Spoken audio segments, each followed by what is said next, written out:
Aquarius, hi! Welcome to Mr. Queen PH. At titignan natin kung ano energies for you ngayong second quarter ng 2026. So that's April, May, June. Ayan. So this is a general reading. Pwede kang makarelate, pwede hindi. Just take what resonates. Another reminder, I will not message you or follow you para mag-offer ng services. Okay? So mag-ingat kayo sa mga fake accounts and scammers. So kung gusto niyo ng private reading, meron tayong link sa description or comment section para sa calendar, or go to my website mrqueenph.com, or email niyo ako mrqueenph@gmail.com. Okay, so let's see Aquarius. What's the energy for Aquarius ngayong second quarter, April, May, June? North Node, which is about your future. Oh, so maaring meron kayong ipupursue related to your future, sa mga pangarap nyo, sa mga goals ninyo. Mas magiging advance kayong mag-isip at advance kayong magplano. You also have Neptune energy, which is your vision. Some of you, mas magiging malakas yung instinct ninyo, intuition ninyo. You will receive mga downloads. So, ibig sabihin nito, it's like an awakening for you, Aquarius. Marami kang realizations about life. And you will focus on what's best for you.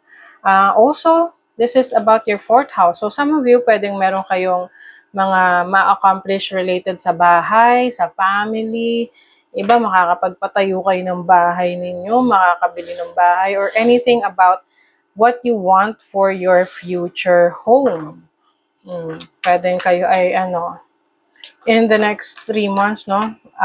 April, May, June, pwedeng ikaw ay magpapagawa ng blueprint ng bahay. Kasi magpapatayo ka na ng bahay, 'di ba? The world. Oh, so some of you maaring may opportunities to work abroad, travel abroad, or mag-migrate sa ibang bansa. This can also mean an achievement, no? So meron kang certain achievement. Let's see in what area of life is this. Second house, finances, values. O maaring meron kang ma-achieve na may mabibili ka na property or makakapag-ipon ka.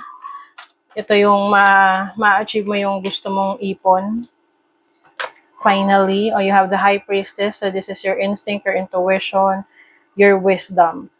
So, mas mature ang pag-iisip nyo ngayon, Aquarius. You will focus more on what's coming para sa future mo. Kumbaga, 'di ba, kung gusto mong maging maganda ang future mo, ngayong present moment, yun yung mga actions na kailangan mong gawin.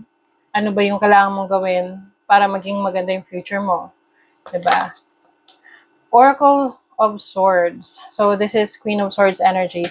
I think mas magiging mapili ka rin sa mga taong makakasalamuha mo or mga makakasama mo. You will try to distance yourself from people na sinasayang lang yung oras mo. Alam mo yun, na you want to be with, a circle wherein yung mga friends or people na nakakausap mo na makakatulong sa'yo in the future at hindi masasayang yung energy mo. You have the Seven of Pentacles, so maaring meron kang kailangang hintayin related sa pera, sa trabaho, resources, ngayong second quarter. But definitely, yung resulta nito, makukuha mo rin naman. Kailangan lang maging patient ka. Okay, you have to be more patient. Let's see what else. Person of air, so this is your energy. Great mentalist. O talagang pagdating sa planning, ayan, talagang may strategies ka, what you really want for your future. You're also breaking free. So, syempre, hindi mo rin naman tatanggalin sa sarili mo yung pagiging playful. Some of you, you will also focus on ano yung pangarap mo ng bata ka. Tapos ngayon, na meron ka ng kakayanan, natuparin yun, yun na yung gagawin mo. Diba? Stamina, endurance, and talent. So, I think, ano man tong kailangan or requirement para sa'yo na ma-achieve mo yung goals mo, gagawin mo siya, ipupursu mo siya kahit mahirap. Kasi alam nyo, marami naman talaga na nag-e-effort para sa pangarap nila. Pero ang tanong is, consistent ba sila? 'Di ba? Determinado ba sila? Gaia's gateway, access Earth's inner wisdom. So yeah, this makes sense like what I mentioned sa inyo kanina, na mas nagiging matalino ka, mas nagiging madiskarte ka sa buhay.